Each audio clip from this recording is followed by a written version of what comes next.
Une femme, une décision et ce moment silencieux de l'histoire. 9 mars 2009. L'indice S&P 500 a clôturé à 676 points. Laissez-moi répéter ce chiffre. 676. Aujourd'hui, quiconque voit ce chiffre penserait qu'il s'agit d'une erreur de frappe. Mais ce jour-là, ce chiffre était bien réel. Et ce jour-là, le monde s'effondrait vraiment. Exactement 6 mois s'étaient écoulés depuis la faillite de la banque Lehman Brothers. Les comptes de retraite avaient été réduits de moitié.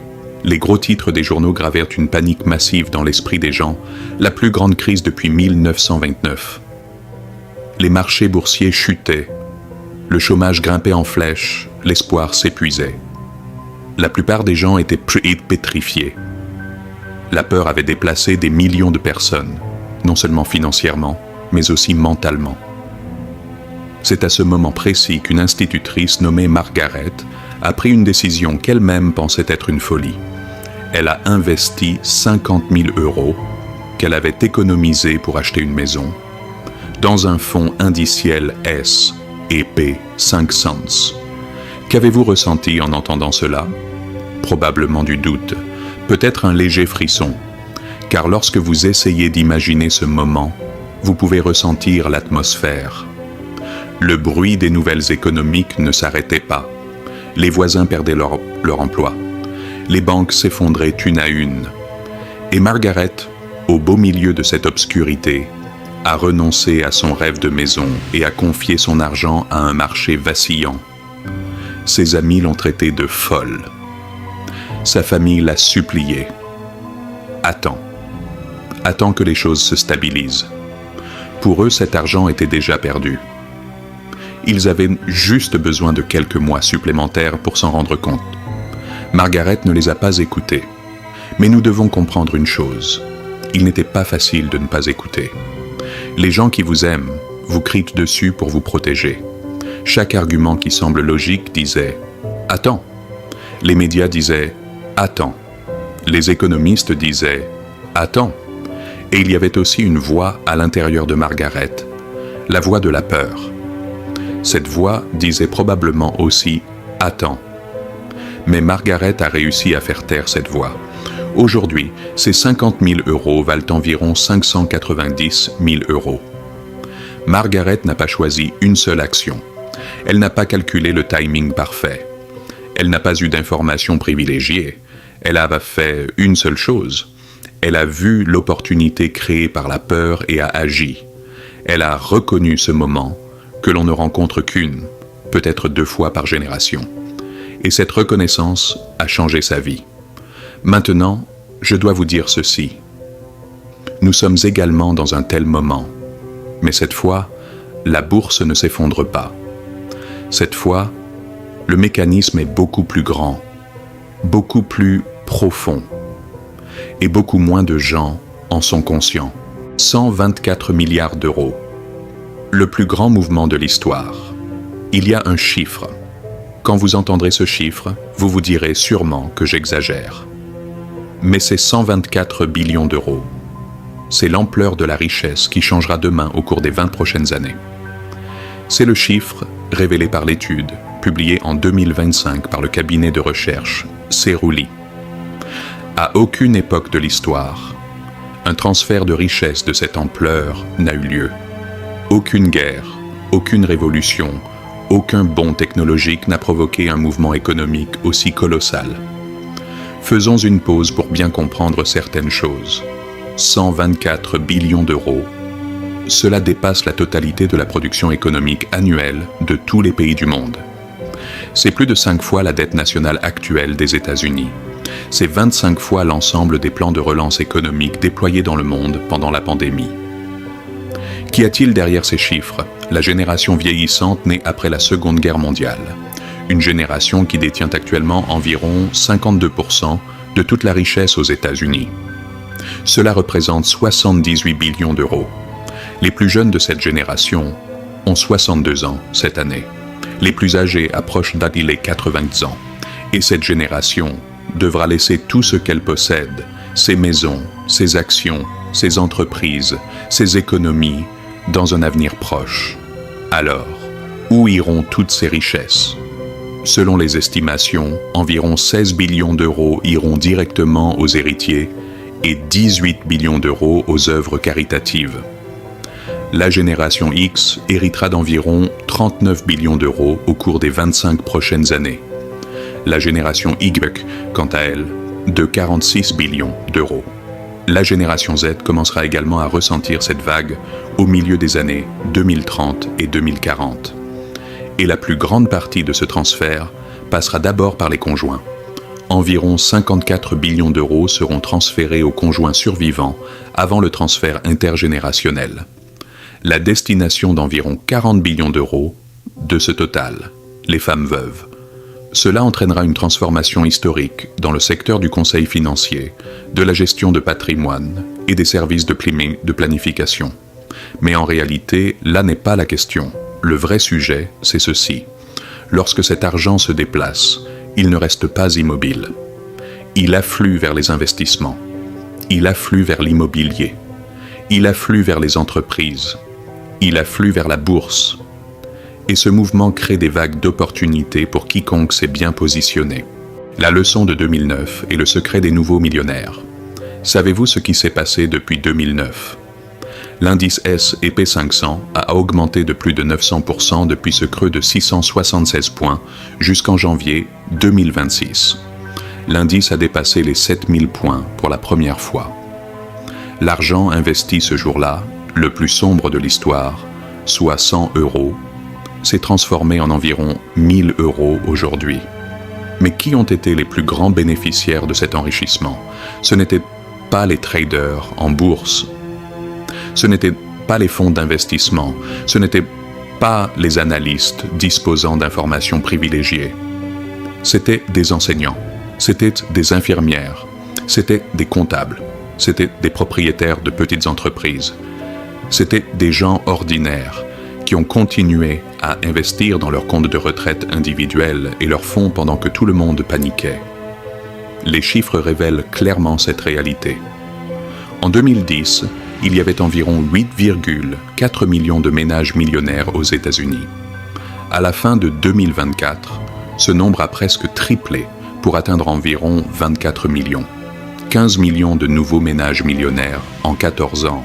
C'est un peu comme si toute la population de la région métropolitaine de New York devenait millionnaire. Selon le rapport sur la richesse mondiale publié par la banque UBS en 2025, les États-Unis ont produit à eux seuls 379 000 nouveaux millionnaires en 2024, plus de 1000 par jour, chaque jour. La grande majorité de ces personnes n'avaient pas gagné d'argent grâce à une entreprise.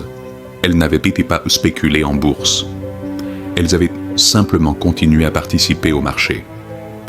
On appelle ces personnes les millionnaires du quotidien. Ce groupe, dont la valeur nette se situe entre 1 et 5 millions d'euros, a quadruplé dans le monde depuis 2000 pour atteindre environ 52 millions de personnes.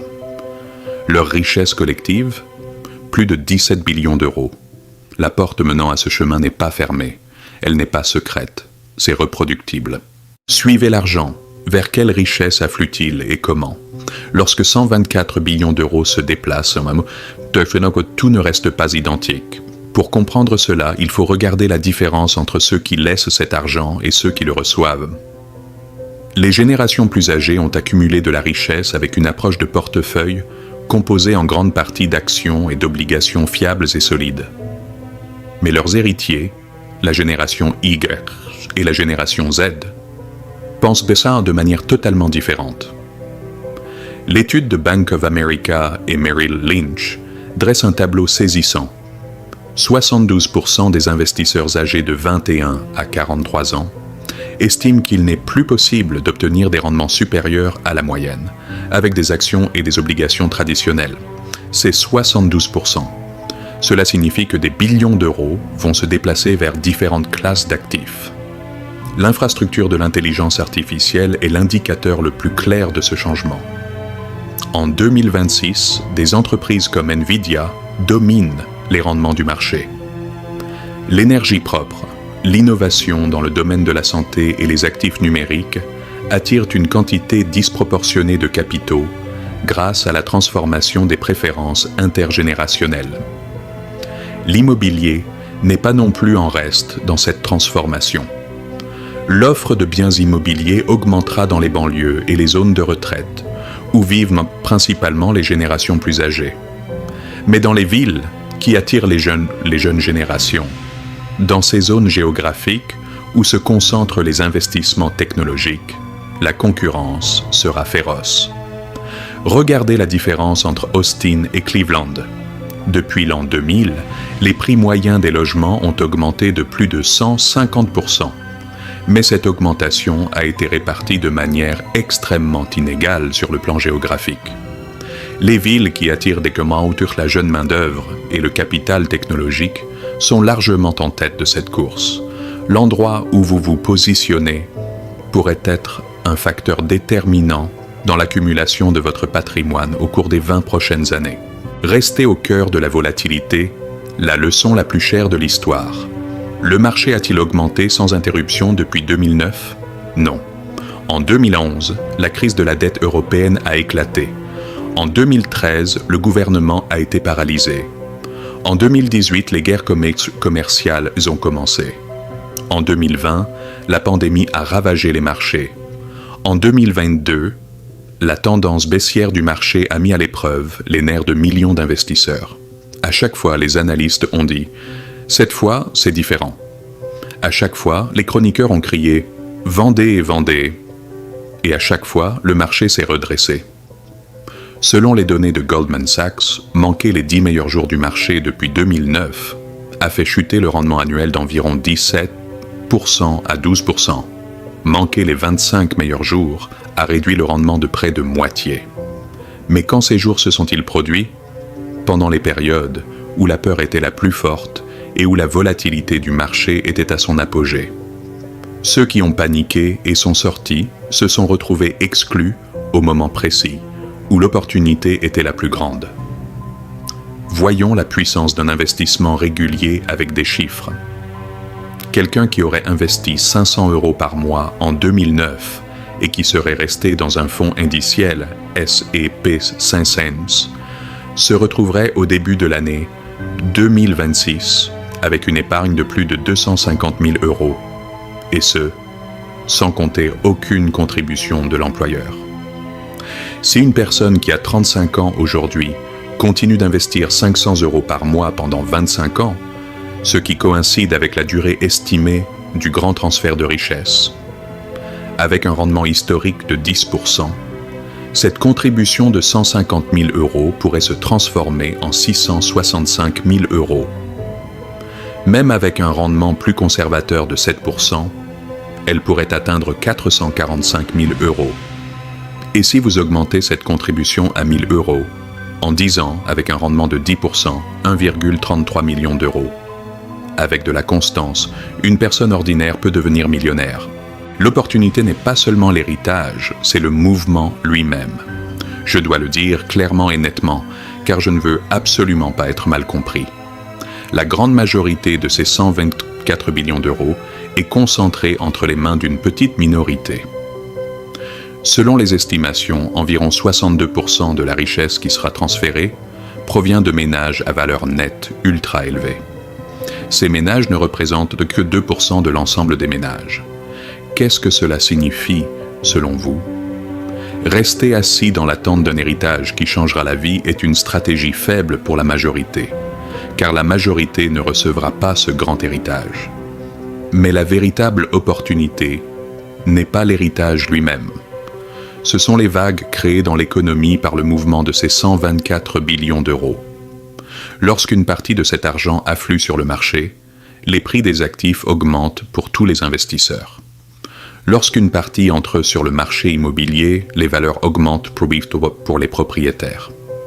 Lorsqu'une partie est investie dans de nouvelles entreprises, les opportunités s'élargissent pour les employés.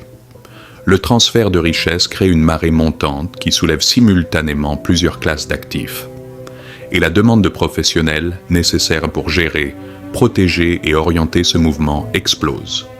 Planification financière, conseil fiscal, droit des successions, conseil immobilier, gestion de patrimoine.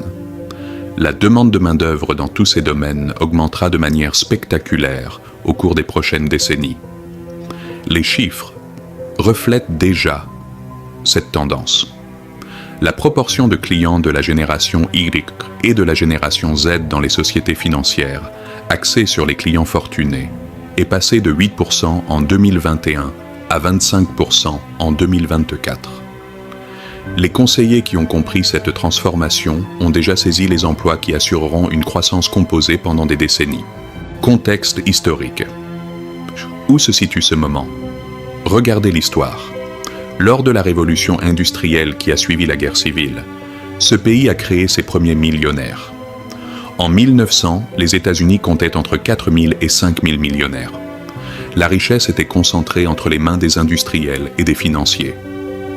Après la Seconde Guerre mondiale, la loi sur les droits des anciens combattants a été peut-être la politique de création de classe moyenne la plus importante de l'histoire. Les soldats de retour ont acheté des maisons, créé des entreprises, fait des études. Cette génération a jeté les bases de la richesse qui change de main aujourd'hui. La tendance haussière de 1982 à 2000, couplée à la généralisation des fonds de retraite, a attiré pour la première fois des millions de personnes ordinaires sur le marché.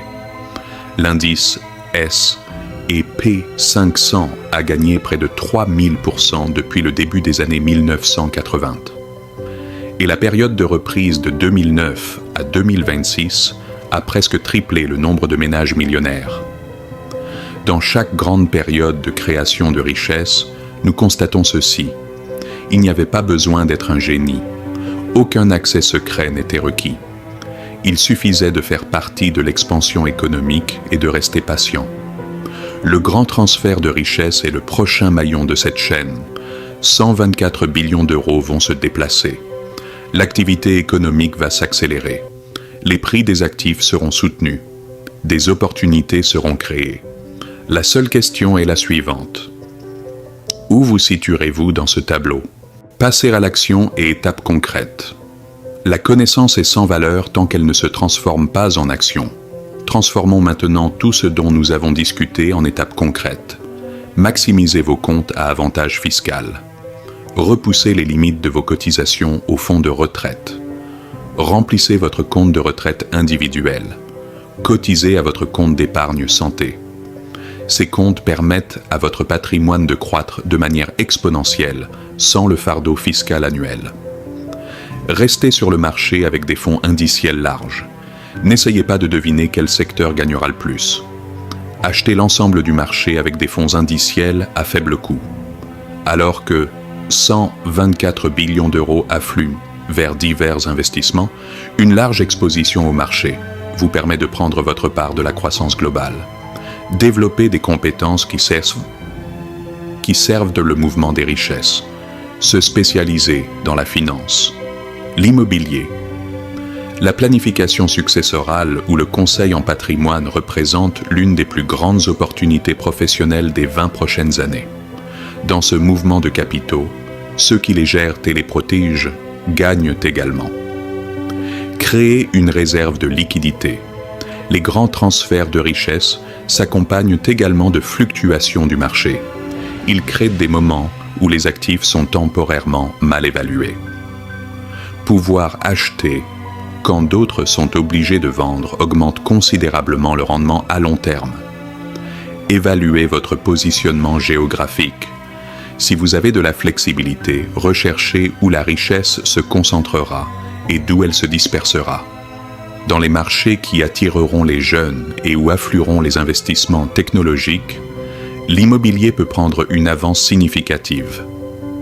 Parlez à votre famille. Comprenez la planification successorale.